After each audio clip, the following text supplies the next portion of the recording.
friends, my name is Joey. Welcome to my channel. This is such an exciting day for me. There's a little backstory to this. What you see here is the Sam's bead box called Sassy 60s, and this is my first time ever doing Sam's bead box. Rachel and Sam reached out to me and asked if I would be interested in sharing their box with this sweet community, and of course I said yes. So I'm going to do this for a few months, add it to my channel, start a playlist for Sam's bead box, and see if you all like seeing me unbox and create with their box. So as I said, I've never had this box before, even before I was on YouTube, and I'm totally in love and totally excited. And my backstory is that this was delivered to me as I had to rush my son to the emergency room again. If you're new here, I have a disabled child and I'm his caregiver, and the past couple of months has been a firestorm of illness, more medical things than is normal for us.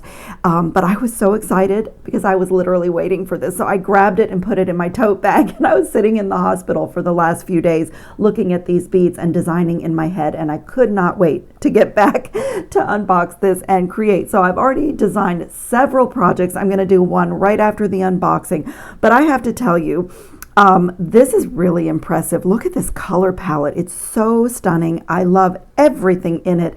And this has a retail value of $90.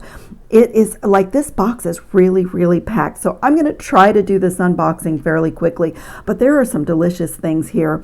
I am super excited to start my projects, and that makes me kind of talk fast and want to get through things. But I'm going to go down the whole list.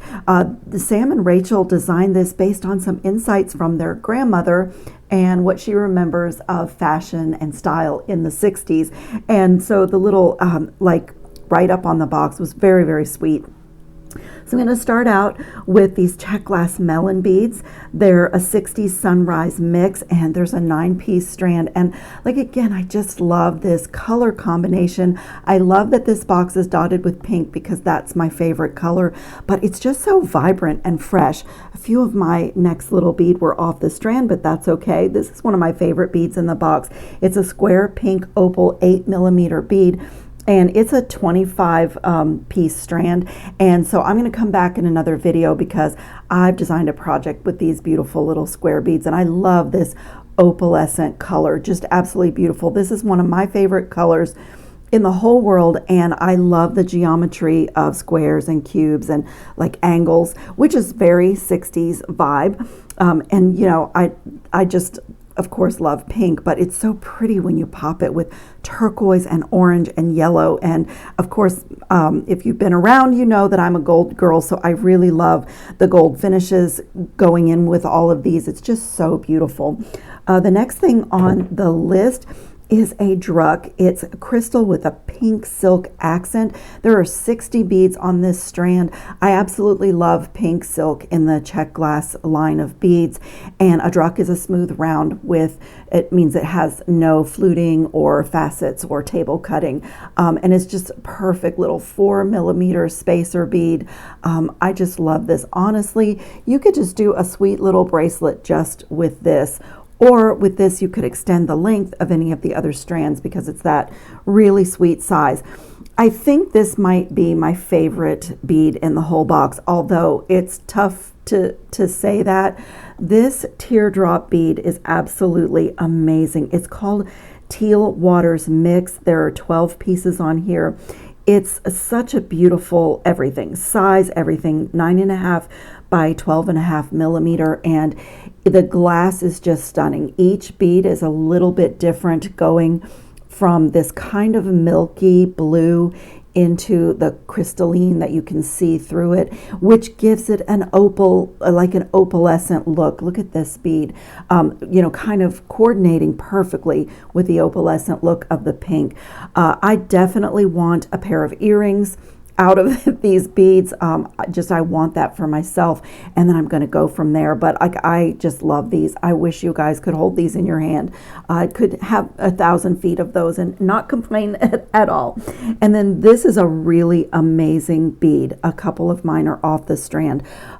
This is a table cut Czech glass bead. oval in a seafoam crystal. So the table cutting means, you can see the flat bits on the cuts, like right there. I don't know, it's a pretty small bead, but this is stunning, and that gives it this just beautiful sparkle, that table cutting. I love this. I haven't actually chosen all the beads for the project that I've designed yet. This is one of those boxes where I think I have to cut everything open and just have all the beads in my hand. So this is another favorite in this box. This is a Czech glass brio drop, and it's an orange turquoise pop art mix, and I just absolutely love this. I love the bead. I love how soft it is. It's a top drilled bead, and I love that color combination. I think these are going to go in my project for sure. And then another favorite, like I keep saying that, like I said, this whole box is my favorite. I was so excited. I was so wanted to get right to work on this when it arrived. This is an Amazonite strand of beads, and it's a faceted rondelle. There's a 7-inch strand here. It is one of my favorite beads. I love these smaller beads. I make my own components with smaller beads, and I just love these. And I love Amazonite with this color of pink.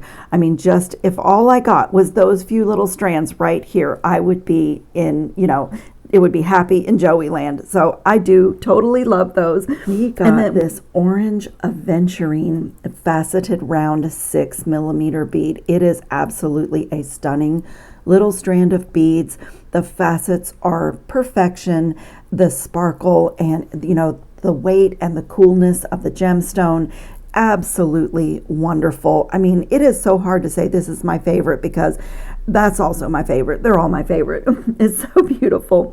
And then we got a Czech glass rondelle in a sunny 60s mix, and it really is that vibrant orange and yellow that was so popular in the 60s, but it's also timeless. And I'm a lifelong Floridian, and so these sunshine colors, they just kind of go with our lifestyle here. So making jewelry year-round with a color palette like this is just wonderful if you're in the tropics, and if you're not, it can make you feel like you're in the tropics.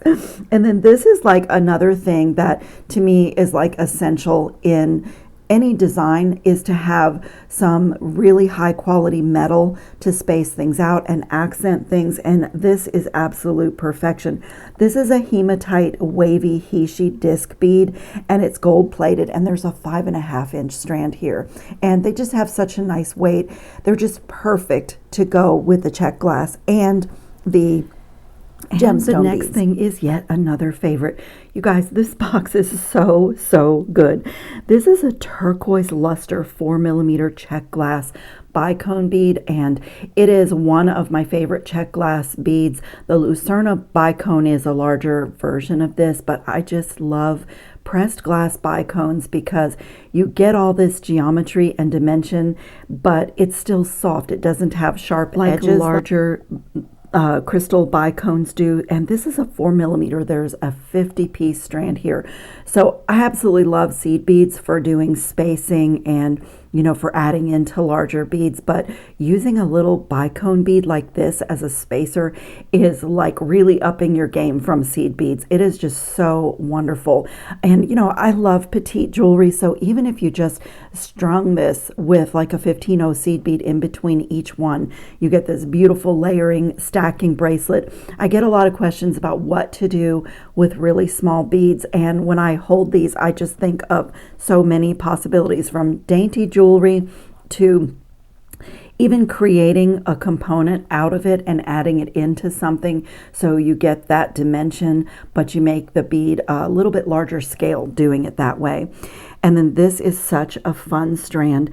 This is a Czech glass daisy yellow blue silk mix, and it's gold washed, and this is just so beautiful. I pretty sure I'm going to be using this. As I said, I haven't decided all the beads for my project, but I'm pretty sure that this is going to get cut open and go into my project.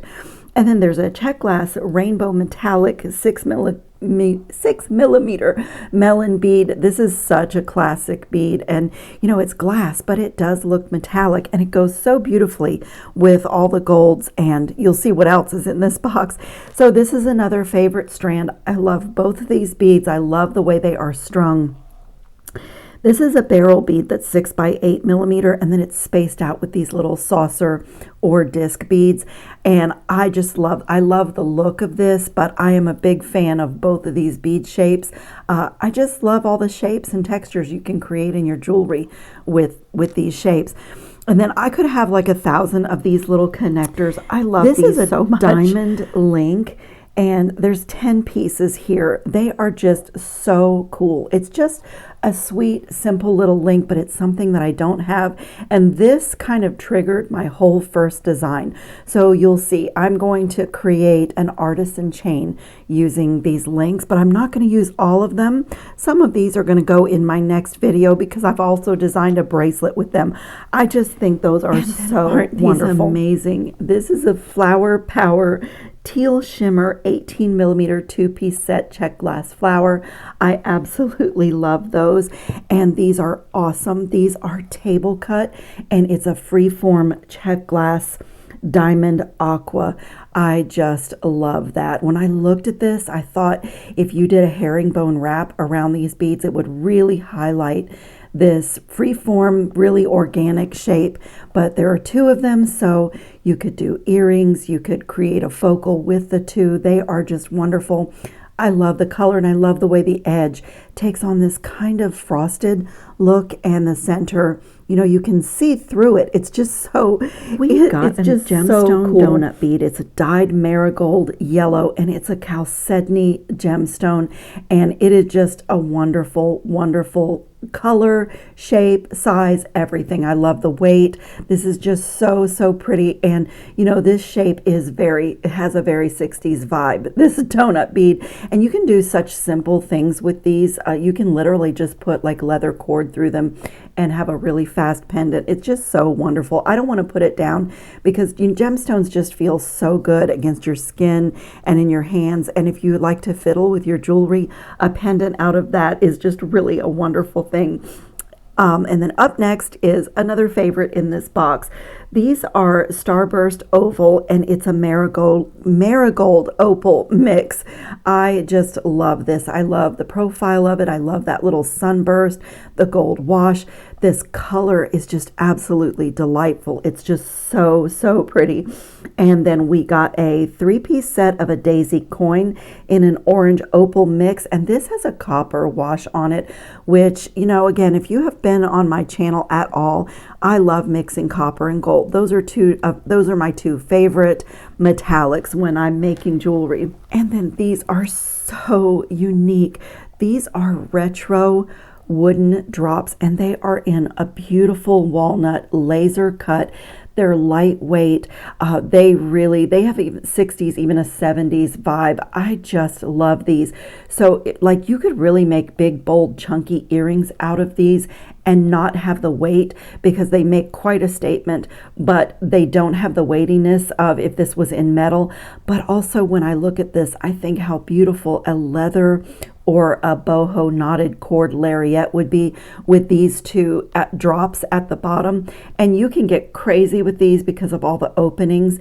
The laser cutting gives you the opportunity to weave wire in there, add beads onto it, hang things from the openings. I mean, this just like sparks so much creativity, and they're just wonderful. They're just absolutely wonderful. And I love the color. Is so pretty with the golds and with the oranges and, you know, the yellows. It's just absolutely, Sam and Rachel did an absolutely amazing job on this box. I am so thrilled to have their box today. You guys just don't know. And then another love of mine, as I said earlier, is seed beads. You can do so much. I think people overlook seed beads in design if you're not a bead weaver, but you can extend the length of gemstones. You can add pops of color. If you do designs where you gather your seed beads up, you get like a really amazing texture. I'm going to dump this beautiful little mix, if I can keep them all together. I'm going to dump some of it in my dish. See, I don't want to lose any of them. I love them. Look at this gorgeous color mix. It's so beautiful. So these are Miyuki round, and it's called a Sassy 60s mix, and I absolutely love it. I'm going to just leave those out here because they might make their way in my project too. And then I really, really love these peacock drops. This is their chandelier charm. It's a two-piece set. They are made in Greece and they're just wonderful. And again, you could really put this on an ear wire and hang one bead from here and have the loveliest pair of earrings. But you also have a lot of connection points. All of these openings are there. So if you wanted to create a focal on a bracelet, this would make an absolutely stunning Y necklace. You know, to go with your upper part here and then have your drop down there. I actually need more of these too. They're so wonderful. A really delicate Y necklace would be beautiful with those, but I also want a pair of earrings. So like they're just, this box is absolutely stunning. Every single piece is a love. And then last but not least, is this mod circle pendant, and this is also made in Greece. And I mean, I don't know if the camera is really showing what I'm holding in my hand, but this is absolutely stunning. This does have a very vintage vibe to me. It really contemporary lines, but it's soft and smooth. And again, if you're a fidgeter with your jewelry, you don't need to do much. You don't really have to overthink this. Your pendant is done for you, but it would really be fun to hang some beads in here that could slide, you know, like it just be more to play with. So I may do that. I haven't actually done a design with this yet, but I love the idea of beads kind of sliding in these grooves on some simple loops. So you get the, you get the beauty of the pendant, but also beads on the bottom. So that may end up being a pendant for me. So I am super excited. I'm going to show you, I've already made a little start on my piece.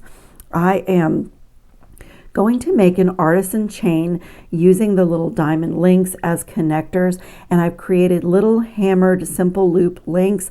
This is a no measure project, and I'll show you how I did that. I have a few more to make here, and I'm going to add this into an interchangeable chain that I've already made. So let me just clean up my mat a little bit, and I'll be right back, and let's make a necklace. Okay, I have cut open all of this deliciousness and laid out what I'm doing with my necklace here. So let's start by making the chain portion of the necklace. And so I have taken these little triangles that I love so much, and I've made these little bar sections and hammered and textured them. So I started out because I wanted 5 of my triangle links, and then in between each of those I needed a bar. So 1, 2, 3, 4, 5 of those as well. So I have 2 left to make, and I'll show you how I do them so that I don't have to measure when I'm making a chain link. So I didn't measure, I just eyeballed my start, and this is just scraps that I had off to the side of my work table of a German style wire. But for all of my other wrapping and this embellished component here, I'm using my Softflex craft wire in 24 gauge. It's got an anti-tarnish coating, and it really works well for things like that. So let's finish making the bars and get that connected so I can show you what I'm doing with all the dangles and drops on this necklace. So if you are not familiar with the one-step looper, it makes a cut for you on this back jaw. So I'm going to take my wire and put it just past that back jaw, and when I close the tool, it just makes that tiny little blunt cut for me. And then as I close it, it makes the loop, and I can pull this down to see that that loop is centered on the wire. And since I am making components, I do really want this straight, but I'm going to mess them up a little bit because I am going to hammer and texture them. So I love that because it's really organic. It gives you an artisan looking chain. So, and all my loops are the same. So I'm going to come to the other side and flip this around, and once again put that piece of wire so that it's just past the back jaw, and the tool makes that fresh cut for me. And I'm going to repeat the exact same thing, pull this down. If your wire becomes misaligned or needs to be straightened or anything, you can do it. So when I have to make a chain, I love to use my one-step looper. This is the smallest size. because I don't have to measure anything, and it's pretty consistent. Even though it's an artisan handmade chain, all of my links will be pretty consistent. I'll pull that down a little bit. They will be pretty consistent with this tool, and I really love it. It also saves my hand. If you notice, I'm not putting the tool down. I just swing it out of my way. And you know, you can totally do your simple loops and do these components with your pliers, and there's nothing wrong with that. But I make 30 to 50 pieces of jewelry a week, and this saves my hand from the twisting because I do have arthritis in my hands. So I really love it for that. Plus I love the consistency of my loops. So then from here, I'm going to hammer and texture. I have my ball head pins out here, and this is very easy to do. I am using my riveting hammer because this end of the hammer fits really well on the size component that I have chosen. I'm just doing little taps on my loop part just to flatten it a tiny bit and work harden it. And since I did very short links, I do have to be careful not to get my fingers, but this worked really well for flattening and texturing the center, and I want to do both sides. I'm not going to pound too much on where I've made my loops because you do change the molecular structure of wire when you hammer, and you spread things out a little bit, and if you over hammer, you can make the wire very rigid and make it so that, you know, it will snap easily with bending. So I'm going to be careful not to do that. And like on the riveting hammer, you can come to the other end if you want some really dramatic, it looks like diamond cutting. I really like it. And so you can see that I've kind of misshapen that bar a little bit, but that's totally okay because I can put my pliers to it. I'm going to repeat the same thing, very light tapping on my loops, and just a little bit more oomph on the bar part, and flip it over and just repeat the same thing. I'm doing the loops very lightly because I don't want the wire to stay round. And as I say that, if you like the look of the wire staying round, you can totally skip this step when you're making an artisan chain, but I quite like the look of the hammered and the texture, and you know, no two links will be exactly alike when you do this, and I like that too. It doesn't, I mean, it's quality and it's neat and clean, but it definitely doesn't look machine made. So I really love that. So I set my little bench block aside, and I've already attached everything on this side. So let me pick this up. The first thing I'm going to work on is the focal. Right here I have everything gathered up, and so this is going to be the center of my necklace, and that's not done yet obviously, but when I pick this up, I know it's not a great camera angle, but it's a very dainty chain with a lot of shape and texture, and I'm going to repeat the same thing going up this side. So I'm going to come right here with one of the links I just made and open that. Whoops, it stuck to my finger. Open that and just add it to this little triangle. I have the habit of not opening my loops wide enough. It's just a bad habit. I'm just going to attach that and just close it really well. And so I'm literally just making my own chain with these really cool little links. And I'm going to do the same thing here. Open this side and put my triangle in. Isn't it funny how like this is one of the smallest things in this box, but it was really inspiring. Like I just really loved it. I just thought it was so pretty. And so right here in the middle, I'm going to open this little component, and I used my one-step looper in the 2 1/4 millimeter size for the top loop and the 1.5 millimeter size for the bottom loop. And I'm just going to come right to the middle and add this. Now, this is largely a connecting project and very simple, but your piece will not hang right if you don't attach your loops to the right side. So it's helpful to kind of keep everything flat to see where you're going, because this is a diamond connecting diamond connector. And so as you can see, I need to attach that loop to the bottom point and not the top point, because that'll keep this from constantly being twisted. And then I made one of these. I just love these beads. I just took one of the ball head pins and did a simple loop. I did a lot of my simple loops here with my, not with my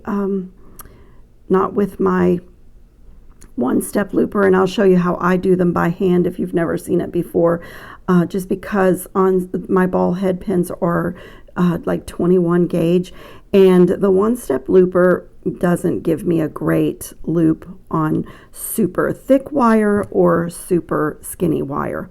So that's my very middle focal. And then this is what I'm doing with the little drops. I did a briolette wrap, but I did it sort of exaggerated and just right down to the top of the drops. And I just really, I think it looks kind of, has that mod vibe. It's so groovy. I love how language grows and changes. Nobody says groovy anymore. But I'm going to attach this one to the left on the bottom of this diamond of my focal drop, and then I'm going to show you how I did that briolette wrap to make the one for the other side. And I'll just keep like pulling myself back to where I need to be so that I can see where I'm going in my connecting and not have to redo things. So again, let me get an extra little piece of wire. This is my Soft Flex 24 gauge wire, and I'm just going to warm and straighten it and just put one end through the top of that drop, not too far, because I'm going to cut away that end, and I'm just going to draw it together. And I like to use my pliers, be careful not to damage the top of the bead, and just draw those wires together right at the top of that bead. And then I'm going to come to the shorter wire and just remove that length just a little bit above the bend, just a little bit above where they meet up. And I am attaching these briolette wraps with little tiny jump rings that I made out of 22 gauge Soft Flex wire. So I am going to pay attention to the orientation of my loop. I want my loop to be going parallel with my mat, because this little jump ring will be perpendicular to my mat. So you can switch the direction of your loops, but on this type of wrapping, it's really better if you get it right to begin with. So I'm going to do a 90-degree bend, and like this is the front of my wrap, if that makes sense. Sometimes it's easier to just show you. I'm going to put my round nose pliers right where that bend is, bring it up and over, rotate, bring this around, and at this point I just kind of roll my wrist or the wire and just make sure that that loop is centered on my bead. And you can see my cut wire is hanging out there. I'm going to wrap right down on top of that as neatly as I can, just laying one wrap beneath the previous one until I get to that wire that I've cut, and I'm going to just encase it in my wraps and just go all the way down just to the point of the bead. At any point, if you're doing this and you're not happy with your wraps, like mine aren't quite as tight for some reason as they normally are, just going to put my plier inside the loop and just, you know, give them a little correction. There we go. And I'm just going to keep wrapping, just being as neat as I can. You could do this if you like the look of messy wraps. You could just do it kind of with a haphazard, but for me, the neater the better. Almost always. Occasionally a messy wrap looks good, but for me, I really like that to look as neat as it possibly can. And I'm going to come back here and trim, and then just take my pliers and make sure that that little wire is tucked really well, kind of under those wraps, so you don't even see it. So that's what that looks like. And then I'm just going to take this little tiny jump ring. This is a 3mm jump ring that I made with 22 gauge Soft Flex wire. Just love adding things with jump rings because they dangle so much more nicely. And I'm going to just make sure that I'm staying on the bottom of this diamond and to the right of my focal. Get back on there. And I'll straighten it out again so you can see. Close it really well. And so that's my focal with 3 drops. Ooh, it's so pretty. Whoops, I'm already twisted. So I'm going to lay it back down and keep going. You can see that I need a little adjustment right here. And so next, I've already done this one, and that one goes up here. So the next thing that I did is this little stack with a ball head pin. So I took one of those disc beads, and I had these, I felt like the 6mm hematite discs that came in the box were a little bit big for my necklace. Like, I always watch the scale of things. It's my design background, and I just felt like they were a little bit big for these discs. And I had these, it's really the same thing, but it's in a 4mm. So I just added that little stack, and then I put one of these barrel beads on top of that. And here I just did a simple loop by hand. So I just take my wire, just take my pliers a little bit above the beads, give it a 90-degree bend. And when I do my simple loops by hand, it looks like I'm about to do a wrapped loop. And I wanted this to be a little bit bigger of a loop as well. So I came about to the middle of the pliers, and I start the same way. Bring the wire over the pliers, rotate, bring that around, center that loop, make sure everything is nice and straight. And then when I take those pliers away, I'll come with my cutters right where the wire meets itself and snip. That's how I do my simple loops. They're foolproof every time.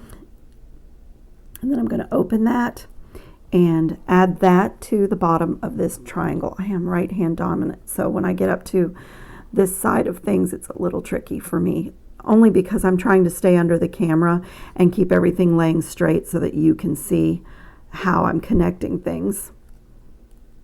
When I get it all connected, I typically go back with my pliers and kind of check everything anyway. But this way everything is in place. So that is, let me stay straight here. This is when you're doing a connecting project, I think it's important to kind of leave it so that you don't end up redoing things. You connect it right to begin with. My last little component is going to be the same thing. I just took one of the yellow daisy flowers on a ball head pin, and same thing, just make a simple loop, 90-degree bend. And I'm just doing these by hand because these head pins just don't work very well in the one-step looper.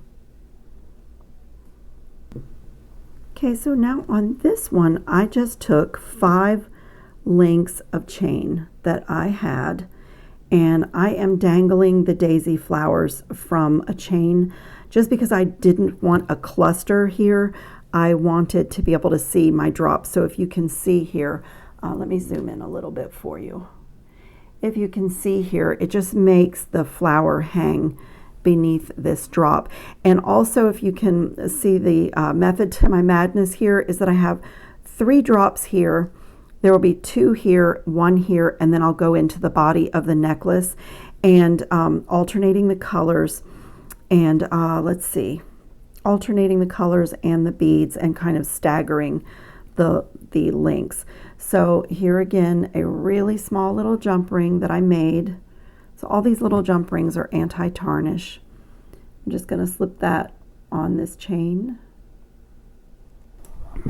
And let me zoom back out again. Okay, and so again, since I'm working my way up, mirroring each side of the necklace on either side of my focal, this chain with the daisy is going to the right side on this one because it's on the left side of this one.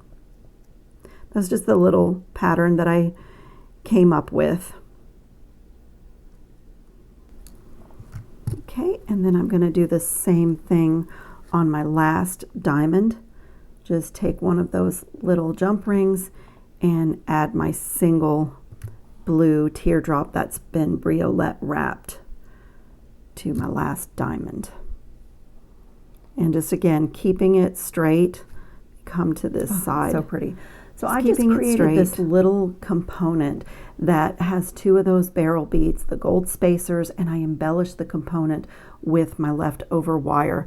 This is going to hang so beautifully, and that's the final addition to the artisan chain that goes up into the back part of the necklace. So what I used for that is that same Soflex 24 gauge wire. Just have a little piece here, and I'm going to start out by making the top loop, which will go onto that jump ring. So I'm just going to come here, giving myself enough space to make a loop and a few wraps, and just warm and smooth and straight. And it's very fine gauge wire, so it is not difficult.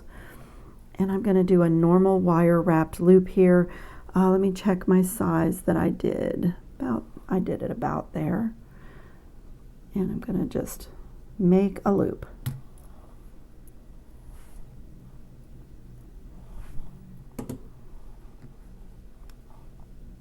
Okay, so that's my top loop, and I'm just going to recreate the exact same stack of beads from the other side. A barrel bead, a hematite disc,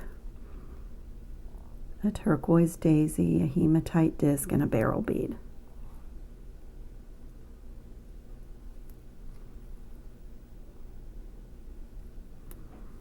Okay, and then on this side, I'm going to do another wire wrapped loop, but this time I'm not going to wrap the loop closed until I've attached it to my diamond. So start out the same way, 90-degree bend. Get the loop started. I do have a lot of extra wire hanging out here. It was actually the last little piece on my spool, but also since I'm embellishing the component by twirling the wire around the component, I just wanted to leave it just to make sure that I have enough to repeat. So I'm just opening that a little bit, and I'm going to attach it directly. You could attach this with a jump ring, but I rather liked this being attached directly to the little diamond. So now that I have all of this hanging on here, I just have to get in here, make sure that loop stays in the diamond, and get it closed. Just get that loop closed.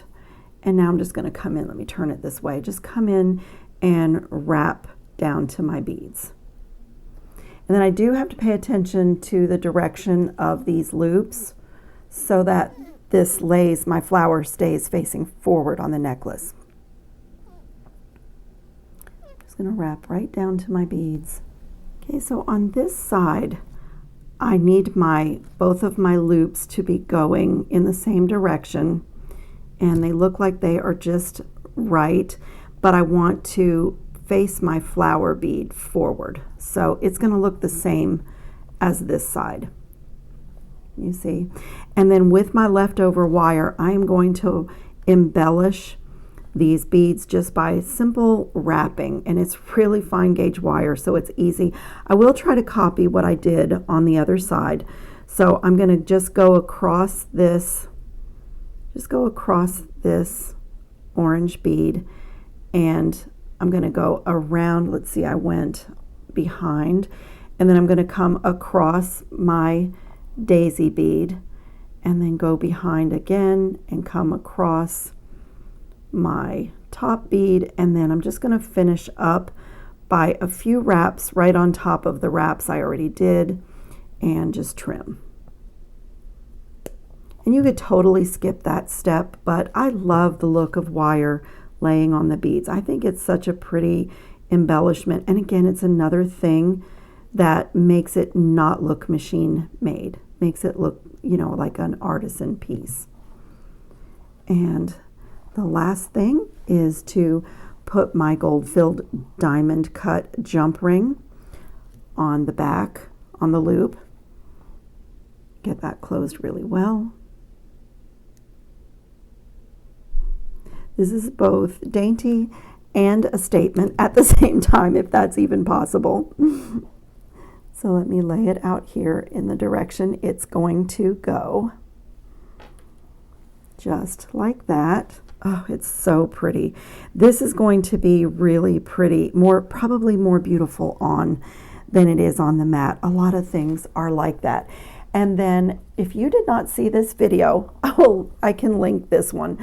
But this is another necklace design that I did, but this is my base chain. So what I did is took one of my favorite brass chains that's E-coated for anti-tarnish and some gold-plated lobster claw clasps, and I put one on each end of the chain. So there is no closure on the back of this like there is on normal necklaces. And what I love about this is as I get in beautiful boxes, I can make necklaces and I don't need to string the full length. Like this is another, just a beauty. This is just another little add-in section, but I can add this right to my jump rings. And then this is long enough to just pop over my head. And, you know, if you like gold, you can do your base necklace in gold. If you like silver or copper or the antique brass look, you can do it in your favorite, what you wear the most of. And then as jewelry makers, as we get in these lovely boxes and beads, at least half the necklace is done, and then we can do our designs with the drops and things in the front. But I'll put some pictures up at the end of the video so that you can see. But this is just so gorgeous. And as we go into hotter weather, these lightweight pieces that are not too up close to your neck, they just are more comfortable. And for me, at least, I find that I wear these pieces more. And I just loved these links. They were very inspiring. I also did a pair of earrings. And I absolutely love these, and they are beyond simple. I almost didn't show them to you, but I loved those beads so much. And I played with adding a bead cap. I played with, you know, doing things to the bead, but these beads are so stunning just as they are. And I had these downward rod like stick connectors, so I simply did a ball head pin, added a simple loop, and attached it to the bottom of these connectors. And I think these are perfect for my lever back interchangeable ear wires that are gold filled. I can just slide them right on, and I think it's very 60s, but also a little bit minimalist too. I love downward and swinging earrings. I think they're absolutely wonderful. And I know that some of you are going to ask me where I got these little connector rods, and I don't remember. They've been in my stash for a while. So if you noticed, I set aside two of these little connectors that we made when I was doing all the links for the chain, and you could actually just duplicate these and make them longer. If you want this super long length, you could duplicate exactly what you did in your necklace chain and just add these to the bottom of your earrings and add the loop to the lever back ear wires. But it was just so simple, and when I opened the box, I just wanted a pair of earrings using these beads, and I think these are going to go into my next project as well. So I just wanted to share that with you, that not everything we do has to be an engineering feat. We don't have to overthink everything that we do in jewelry. I love designing and I love coming up with innovative and unique connecting and that sort of thing, but sometimes a simple loop and a ball head pin and a gorgeous bead is all you need. I'll put some pictures up at the end of the video, and I thank you so much for watching. I will put a link to Sam's bead box in the description box under this video, as well as my discount code. They were kind enough to give my audience a discount off of your first box if you are not already subscribed to it. And always in my description box are my favorite tools for newer people still collecting tools. And, you know, anything special that I've brought in that I know where I got it, I always link that for you guys as well. And I will be back with at least one more video with this box, although I have several projects already designed. So subscribe to my channel if you have not. Tap the bell notification. I thank you so much for watching, and I thank you so much, Sam and Rachel, for reaching out to me and this little community with your beautiful box. It's very impressive.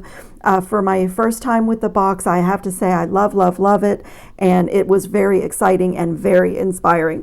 Thanks a lot for watching, everybody, and I'll see you in the next video.